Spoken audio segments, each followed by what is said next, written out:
Juventus are struggling. It's been over 5 years since the Italian giants won the league title, and now they sacked their manager Thiago Motta, with the club not challenging for the title this year. On top of that, their last Champions League victory came in 1996, and since then they've lost in 5 finals in a row, from 1997 all the way till recently in 2017. So naturally, things need to change at the club, and with Thiago Motta out, there's only one person to step in and save the club.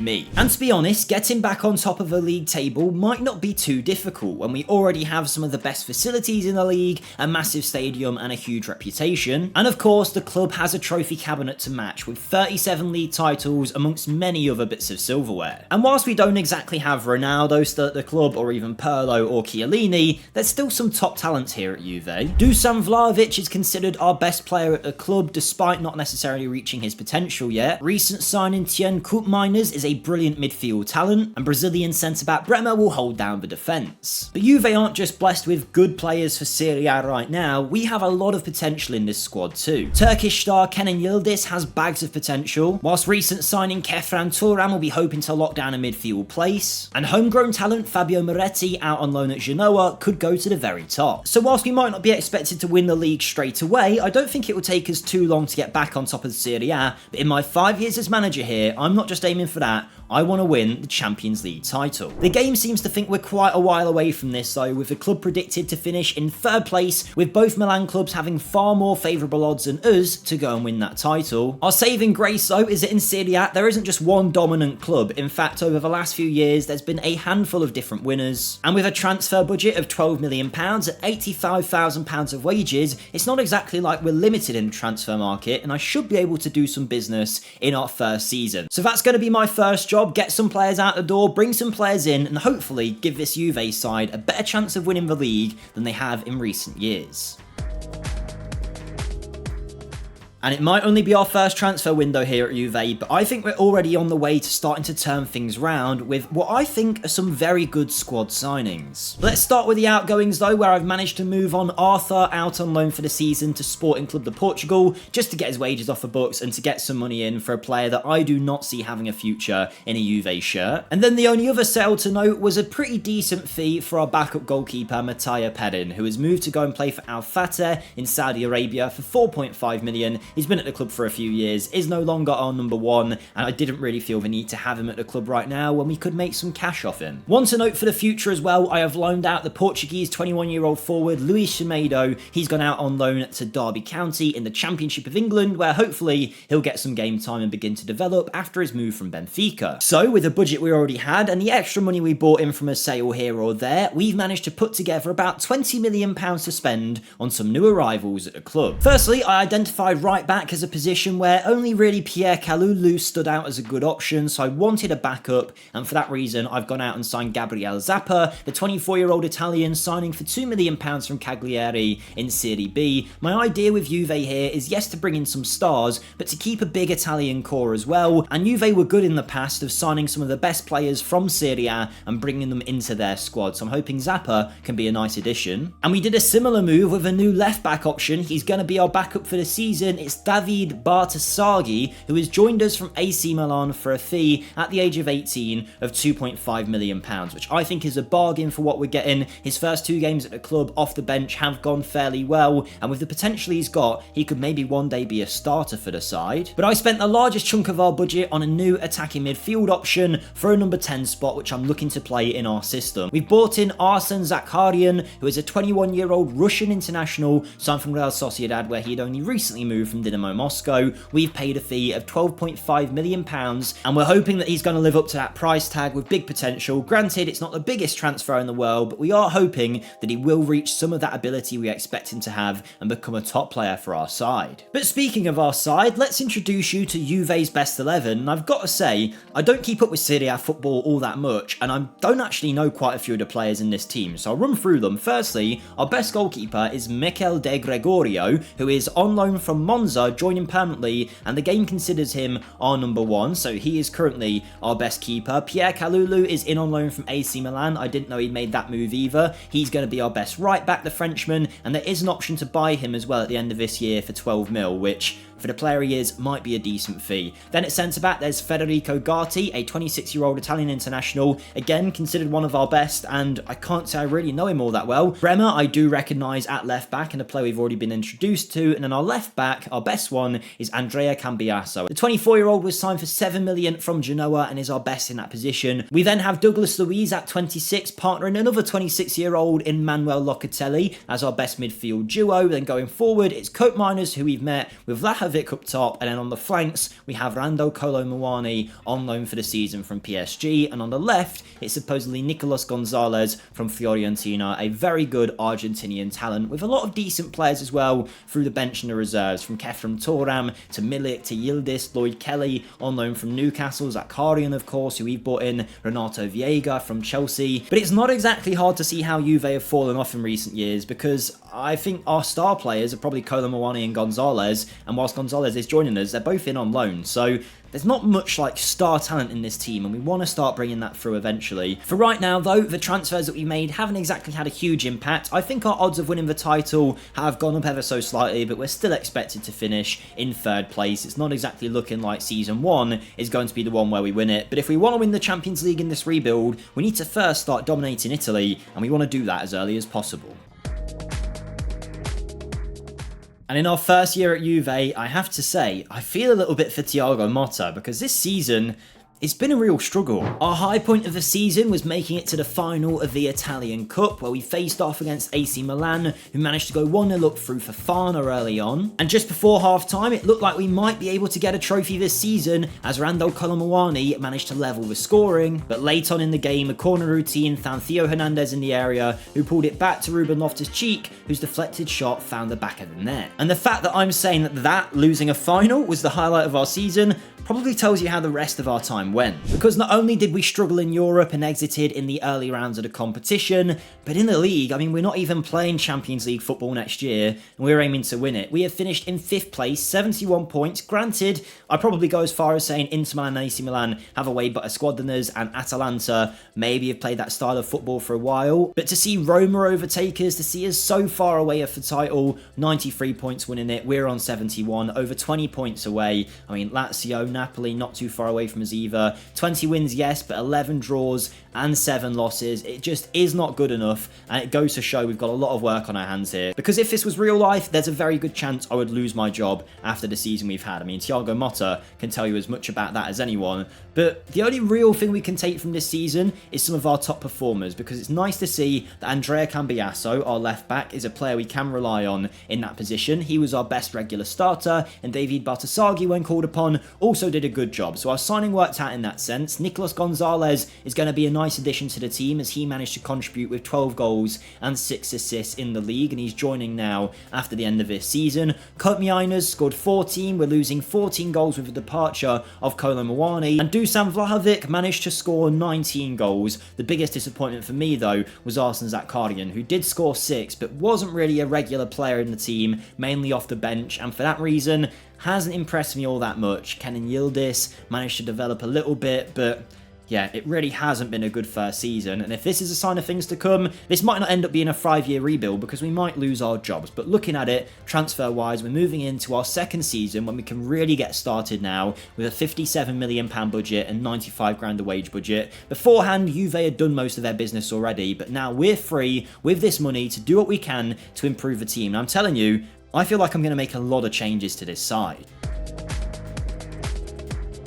Okay, I said I felt like this Juve team needed some changes, and I was going to work on that, and I think I've lived up to it. In our first real transfer window, I've sold over £100 million of players and spent the same amount on new ones. Before we get into it though, if you are enjoying this video, if you just want to be nice, make sure you smash that like button for me. It really does help me out here on YouTube, particularly at this time now when there's less interest in FM content. The more support I can get from you guys would be amazing. Feel free as well to get involved in the comments down below. Always nice to hear from you guys about this rebuild and what you want to see next. And if you haven't yet hit the subscribe button, make sure you do so. We've just hit 44k, which is great, but the aim is eventually to hit 50,000 subscribers, so any support to that target would be great. I'll put the percentage on screen right now, but a big percentage of you guys watching aren't pressing that button. So if you are enjoying this, if you're watching weekly, just hit that button for me. You can forget about it, but it helps me massively. And with that being said, Let's go see who he sold first. And bear with me, I'm going to run through some of these quickly because we have been ruthless. Alessandro Sassanti was the first one to leave, leaving for 1.2 million to Venezia. Facundo Gonzalez, a 22-year-old Uruguayan defender, I've sold on to Lazio for a fee of 2.4 mil. Luca Pellegrini had a pre-agreed deal already to go and join Lazio, so he's moved to them for 3.4 million. Timothy Weah, I've sold him on as well. The American international 25-year-old has gone to play for Monaco for 3.8 mil. Daniel Rugani has also left for club, coming back from his loan. I've now sold him to Saudi Arabia for 5.5 million pounds. Nicolo Fagioli will undoubtedly have a good career, but for us, we just had too many options in that area, and it made sense to sell the 24-year-old on to Altai out in Saudi for 7 million quid. Arthur has moved on permanently after his loan at Sporting Club de Portugal. He caught the eyes of the Portuguese scout over at Benfica, and he has now moved to them for a decent fee of 7 mil. Weston McKennie has also left for club. He's gone to play for Atletico Madrid, signing for them for a fee of 10.75 million, which, considering he's valued at a similar level at Atletico, means we probably got a good deal there. Surprisingly, we made a good bit of cash on Filip Kostic as well, who has gone to sign for Altai again in Saudi Arabia. 12 million pounds for the former Frankfurt man, who Juve spent 10 million pounds on fairly recently. Another big sale came in the form of Nicola Ravella, who was out on loan at Lazio last year, and now that's been made permanent for 14.5 mil. And the final transfer wasn't one I wanted to make. It was a bit later on in the window when Manchester United came in for Manuel Locatelli, and he said he'd be upset if he wasn't allowed to join, so we've let him go for 29 million, a slight profit on what the club originally paid for him, particularly if it reaches that 37 million pound potential cost.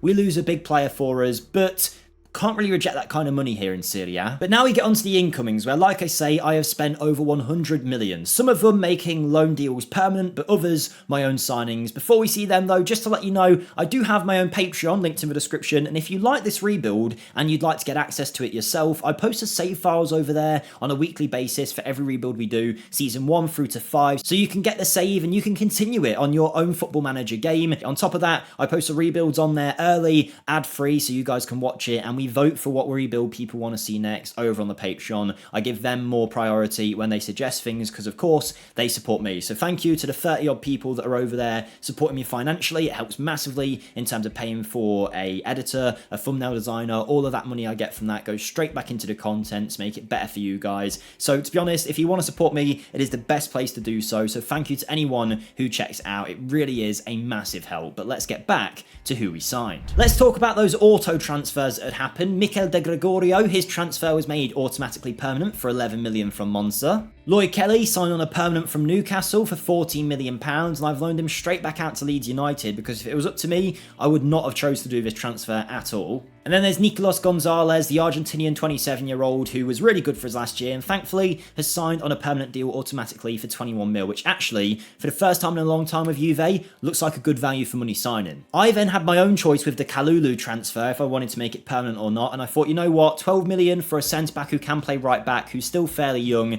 and could be a French international with good experience behind him. I thought, let's go for it. So we activated the 12 million pound clause there for a player that will hopefully be with us for the long term. I then brought in a new backup goalkeeper in the form of Pierluigi Golini, a 30-year-old former Italian international who we pick up after being let go by Atalanta, I think it was. He's been out on loan pretty much everywhere though, spent last season out on loan at Genoa, but is now Juve's new backup. Giacomo Faticanti was another player that was in on loan for the season that we could make permanent, and I decided to do so for 2.6 million. I don't see him being a big player for us, but 2.6 mil looked like good value for what we were getting. Maybe not so much anymore, but when I bought it, I thought, you know what, we could sell him in the future for profit. He just needs to do well out on a few loans, so off to Udinese he goes. Big man Dusan now has some competition up top with Emmanuel Omega joining, a 27-year-old 6'5" forward who Strasbourg had already sold to Atalanta in this save where he scored 4 goals in 11, only 1 start though, and I thought, you know what, available for 10 mil, let's bring him in and he can be our backup striker, and I don't think he's going to complain about being that, and I think he'll be a good option there too. Now this is going to look like a weird one for anyone that only remembers him from his Chelsea days, but I have signed Malang Sarr for Juventus. The 26-year-old Frenchman was of course pretty highly rated originally at Nice when Chelsea picked him up on a free. He spent last season though at Lyon, where it looks like he signed on a permanent deal, and was unbelievable in Ligue 1, 7.24 average match rating, 31 appearances. He's a left-footed centre-back, which we didn't really have too many of at the club, and I think he could be a really nice addition. So we paid £13 million for him from the French leagues, and I'm hoping this one will work out. But here at Juve, the reputation isn't exactly high enough that we can attract the biggest talents in the world, so the best player I was able to sign, the most expensive, was Samuel Lino from Atletico Madrid, who is valued at 50 million, so to get him for 24 mil, I think is a good deal. He was pretty good in La Liga last season, and the former Brazilian league player is someone that I'm looking at as a very good option off this left, cutting in on his right foot. I think he could go way beyond what we paid for him. He's not someone I'd normally go for, but here at Juve,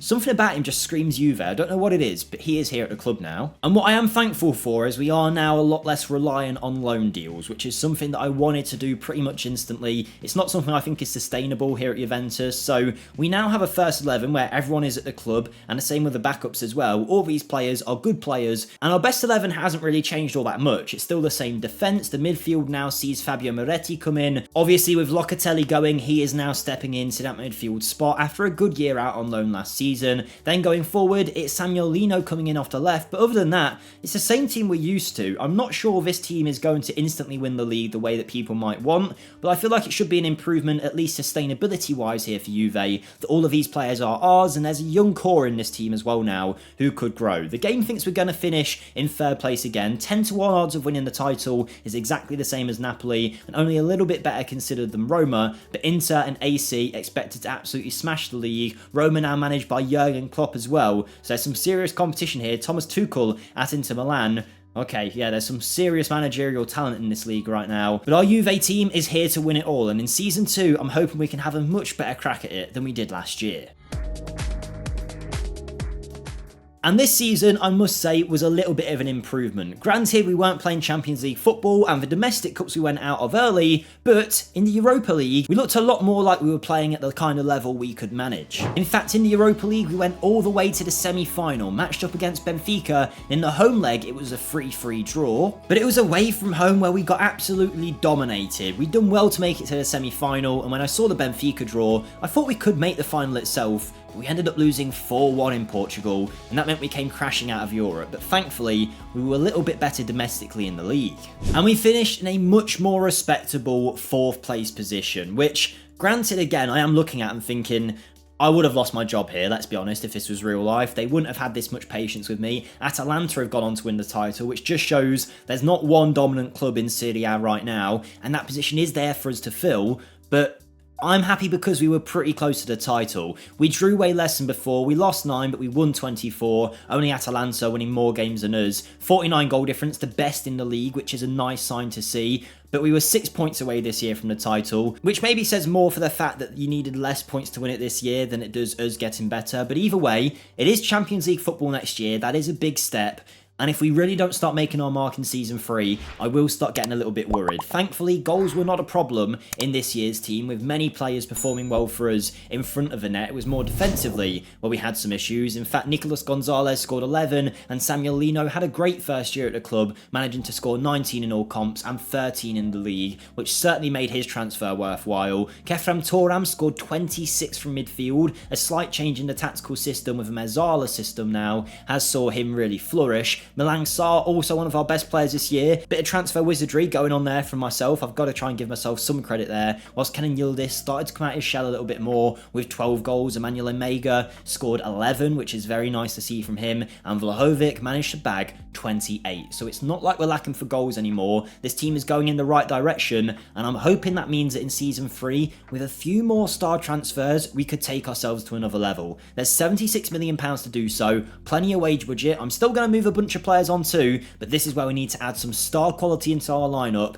and start pushing for the top of the league. And in Season 3, I said I wanted to add quality, and I think we've done that. We focused on that quality over quantity. The squad I felt was at a good level. We just needed a few players sprinkled in to take us to that next level of elevation, and I think we've done it. Just to quickly cover the few minor outgoings we had, we sold Juan David Cabal, a 25-year-old Colombian, to Angers in France for £1 million. Lloyd Kelly departed to Atalanta for £3.5 million. And Thiago Jalo, who is a Portuguese defender that was on loan in Season 1, came back and did okay in Season 2, has now moved to Bournemouth for 8.5 million, rising to 10. Meanwhile, Zakharyan, who isn't developing, has gone out on loan to Lille for the year, and Zappa has also left out on loan to Utrecht, with a new player coming in to kind of take his role in the squad. Who were these mysterious incomings though? Well, I thought we needed a better goalkeeper between the sticks, so I've gone for one of the best young goalkeepers around, 24-year-old Noah Otobulu, who signs from Freiburg in the Bundesliga, where he's already played a bunch of regular seasons for them at a young age. We paid £20 million for him. Not a bad fee at all for someone that comes in as our number one with potential to get better, still plenty of years left in the tank, and for me is much better than the goalkeeper we currently had, and he's someone that I think we could build around long term too. And we stuck at Freiburg for our next player, someone that I think takes us to another level defensively, Kylian Sidilia, who is a 24-year-old Frenchman who can play right wing back, right back and centre back, all at a very good level, a consistent performer, joining us from the German club. He's someone that's made a name for himself in Germany recently, and last year he was excellent. Our scouts recommended him, and I think we're getting a very good talent for our team that would definitely take us to another level. And I felt like the number 10 spot was the final position we needed some real star quality, so I've gone out and signed Moritz Kjaergaard. He joins from RB Salzburg. The 23-year-old Dane has 4 goals in 12 appearances for his national team and has been scoring for fun out in Austria. 25 million rising to 35 is our biggest transfer yet, but he is real quality. A 6'4" attacking midfielder, physical, perfect for Serie A, but also with a technical quality I think to dominate in that 10 spot. And suddenly, not only have we built a good team, but I think we've built a nice young squad as well. There's some experience in there, don't get me wrong, but the likes of Otobulu in goal, Sidilia, Cambiasso isn't the oldest, Meretti in that midfield alongside Thuram is pretty youthful, and then our front four to me looks very good. I'd say probably one of the best in Serie A, with Kjaergaard, Vlahovic, Lino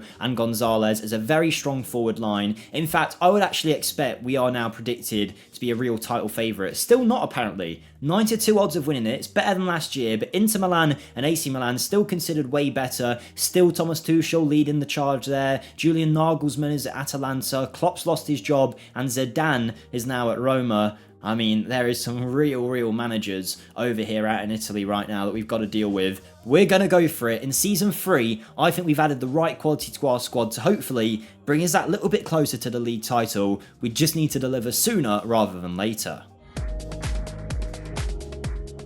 And this year is certainly going to be remembered in mixed ways for Juve fans. Firstly, we had a chance for revenge in the Italian Cup final against AC Milan, which we lost in Season 1 in the exact same matchup. And it was a very tight, cagey defensive match, as you can imagine in Italian football, and the only goal came from Jimenez to give Milan another trophy. But this year in the Champions League, we actually did pretty well in the league phase and managed to make it straight into the knockouts, where we beat Bayer Leverkusen in the round of 16, setting up a quarter-final clash against Barcelona. And in leg 1 at the Nou Camp, I must say we really struggled, and we went 1-0 down early on. 1-0 suddenly became 2-0 through Gakpo, and a third from the penalty spot put us in a terrible position for leg 2. But in Turin, we were much improved. In the 20th minute, we managed to pull a goal back, Gatti, from the corner. And we were fired up as we came into the second half, and pretty quickly we managed to pull a goal back as Cup Miners found Vlahovic for 3-2, but unfortunately that was as far as the comeback went. Ter Stegen got a man of the match performance, managed to keep us out for the rest of the game, and that meant we came crashing out in the quarter-final of the Champions League. But don't worry, we didn't end this season empty-handed, because we finally delivered the league title back to Juventus. It has been so long. In fact, if you have a look, 2019 was our last win. We've had 1, 2, 3, 4, 5, 6 seasons without Juve winning it, but we did it this year with a brilliant 88 points. We only drew 1 game all season. We lost 8, mind you, some of them in convincing fashion, like 4-0 at home to Fiorentina, but at the end of the day, we came out with 29 wins, and that was the crucial part this year. 41 goal difference, 88 points, and a top goal scorer award going to big man Dusan, who had his best year yet for us, it felt like. We were absolutely dominant in the league, and we have finally built ourselves back up to be champions, and that now leaves the aim for the rest of this rebuild for the final 2 seasons to win the UCL and hopefully win back-to-back Scudettos in Season 4 and 5-2 to make it 3 in a row. That's what I want to do now, really assert the dominance. I mean, Dusan, 40 goals this year in all competitions. Gonzalez also doing really well with 16. Thuram, Douglas Luiz, Lino, Cup Miners and Kjaergaard all getting over 10 goals between them. Lots of performers all around the pitch, a lot of the young players as well helping the team out. Yildiz continuing to get a little bit better too. Don't think he'll quite reach stardom, but he's looking like a great talent. And we've also been improving the facilities as well. We've been working on trying to get the good youngsters through as well, and it looks like we're doing so. And one of the big things currently in Italian football is about financial woe, but actually here at Juve, we've got £126 million in the overall balance. Debts and loans aren't that bad at all, and transfer-wise, we're going into it with £100 million to spend and 200 grand of wage budget. I couldn't ask for much more than this, and in Season 4, I think that's the kind of budget we could use to bring in some top talent. And in Season 4, I tried to correct an error of Juve's past. I felt like in their era of dominance, they kind of let their squad get old and never really replaced them with youthful talents coming through. So I've tried to correct that this year, but we've also lost some major players in the transfer window. Not necessarily a major sale, but sale number 1 was Pierluigi Golini signing for Al Riyadh out in the Saudi divisions for 2.8 million. Arslan Zakarian was an experiment that did not work out for us, and he has gone to Lazio, where a lot of our rejects seem to end up for 4.3 mil, at least making some of that initial value back. But the big sale and the big loss was Bremer, our star centre-back, the man that's led that defence for years now, has signed for Al Ittihad, and you can't blame him on 700 grand a week, but he does bring us in 61 million, rising to 79, a nearly record-breaking fee, to be honest, for a centre-back, so I'm delighted with that. I mean, he's been great for us, so he's going to be near enough impossible to replace, but I did the best I could in the market. Before we see who we bought in though, this is the last time I will ask you, because we are pretty late into the video now, if you are enjoying up to this point and you haven't yet hit any of the likes, subscribe, comments, whatever,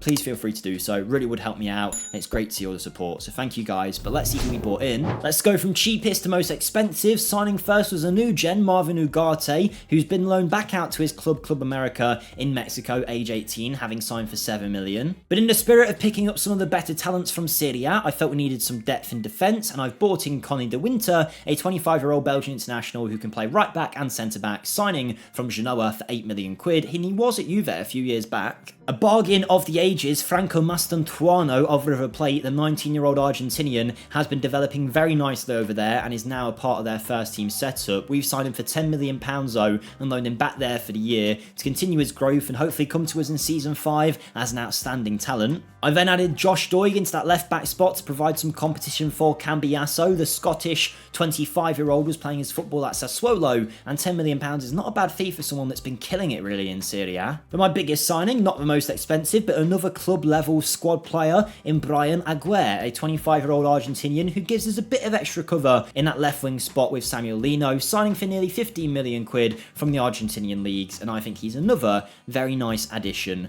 to what we're building here at Juve, which I think is now a very, very good squad. Otabulu, Kalulu, Gatti, Sarr and Cambiasso isn't a defence you'd look at and go, that's a Champions League winning defence.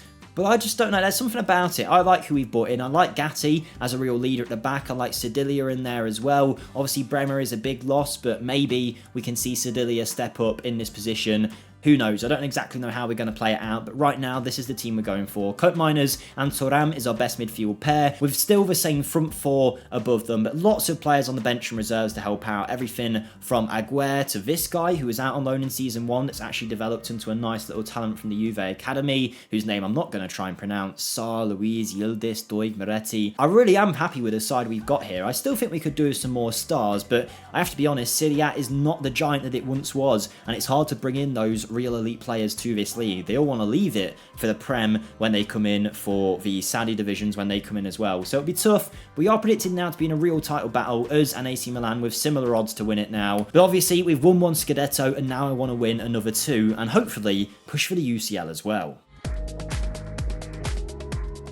Okay, so job as Juve manager, I found out, is a pretty hard thing to deal with. After winning the Scudetto last year, this year we had another chance of silverware in the Italian Cup final, where we lost 3-1 to Sassuolo, and in the league, even though we were really good last season, this year, one team came out of nowhere, and that was Antonio Conte's Napoli side, who racked up an incredible 100 points total, smashed us 4-1 when we played them, and they went on to win the league by a significant margin. We've got nowhere close to 100 points in our save so far, so it just shows how good they were this year, almost unbeatable, and we were leaving empty-handed. The only competition we had a chance in now was the Champions League, where after knocking out Leipzig and surprisingly Manchester City, we ended up in a semi-final against Paris Saint-Germain, and in Paris, we went 1-0 down to the former Serie A player Kvaratskhelia, and the score stayed that way until the 70th minute, when things started to get a little bit hotter as Kefren Thuram got into the area and powered a shot home, and as the minutes went by, it looked like we might have stolen a late win as Emmanuel Omega managed to find Kenan Yildiz for the winner,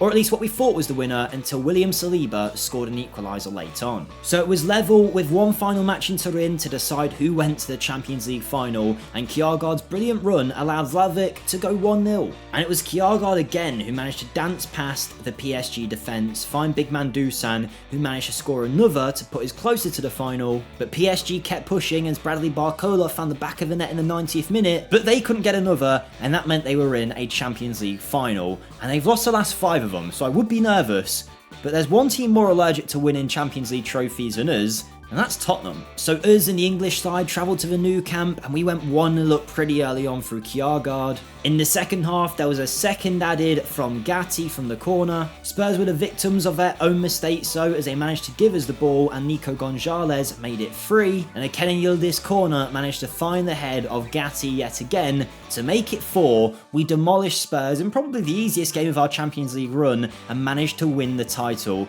the Champions League title in season 4. And yes, as mentioned, we got absolutely demolished in the league, 90 points from AC Milan, 100 points from Napoli. We actually weren't even that bad with 82 points, but we can forget it. We are Champions League winners here at Juventus for the first time in ages, and we've still got another season yet to try and add more trophies to the cabinet. Once again, it's all the regular big performers that you'd expect. Kjaergaard was an absolute star for us this year with 18 goals in that number 10 spot. The front 4 all absolutely dominating, while Thuram was brilliant in that attacking midfield role. 14 from Omega, 13 from Lino. Not one person didn't contribute to this side's performance this year. Everyone helping across the course of the season. We now have 5-star reputation club. The facilities are in a great place too, and financially, £216 million, nothing in the debts and loans, and that gives us a huge budget for our 5th and final year, where hopefully we can add even more star quality and go one step further and maybe win back-to-back UCLs.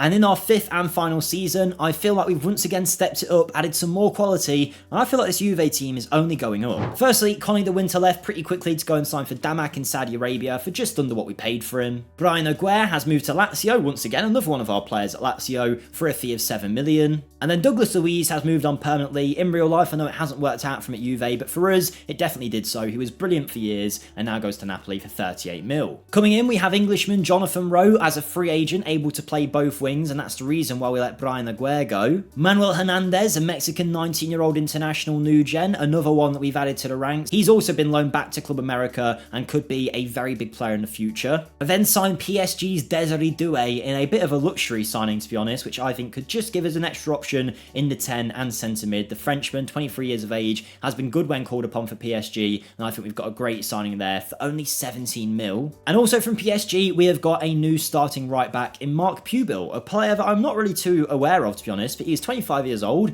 Our scouts really liked him, a Spanish international who they picked up from Almeria for 36 million.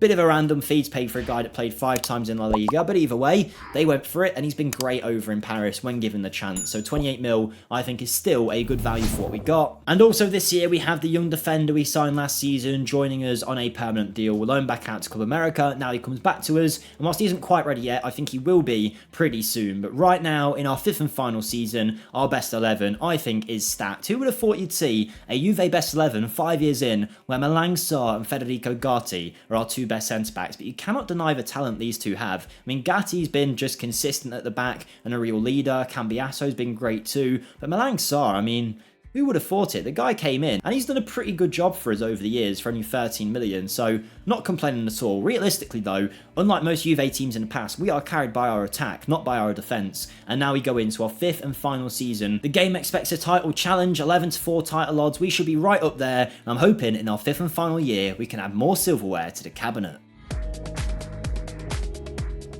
And in our final season here at Juve, I'm disappointed to say, we didn't go on to win the Scudetto. In fact, we got 80 odd points and still ended up losing out to AC Milan, who got loads of points. But whilst we did only win 1 Scudetto in this rebuild, we had already won a Champions League, and this year we were in 2 finals with a chance of more silverware. Our first opportunity came in the Italian Cup, where we managed to go 1-0 up against Atalanta. They managed to pull a goal back though, as Samuel Ricci scored from close range. And as minute 75 hit, we thought we'd got the winner as Dusan tucked away from close. But Atalanta did not give up, and this competition still seems seemed to elude us in the 90th minute, where Emerson scored a brilliant goal to take us to extra time. And it was there where we capitalised on a big error. Atalanta tried to play it out, Mastantuono managed to pick up the ball and finished brilliantly into the corner, and the Argentinian delivered us the Italian Cup for the first time in the rebuild. It took a long time to get there, but I said we were in 2 finals because in the Champions League, we had done well enough again to make the final. And after their losses to them in previous finals, they would have hated to see that it was Real Madrid that we had to play against here, and we went all the way until the 92nd minute when Camavinga scored the winner.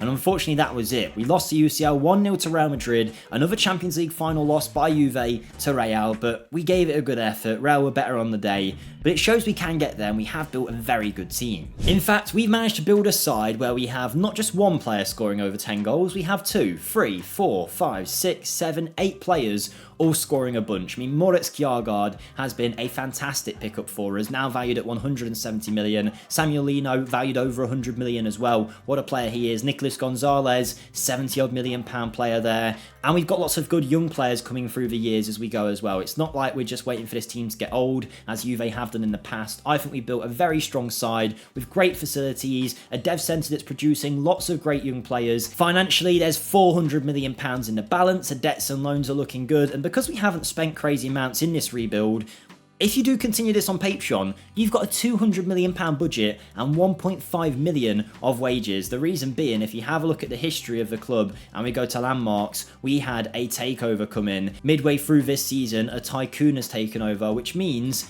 not only have you got a lot of money, he's probably going to build a new stadium, upgrade the facilities of a bunch of different things as well. So this is the place to be. Continue this rebuild with Juve, take them to the very top, dominate Italy again. You've got the money to do so. I've loved this one. Let me know what you want to see next in the comments, and I'll see you next time. Goodbye.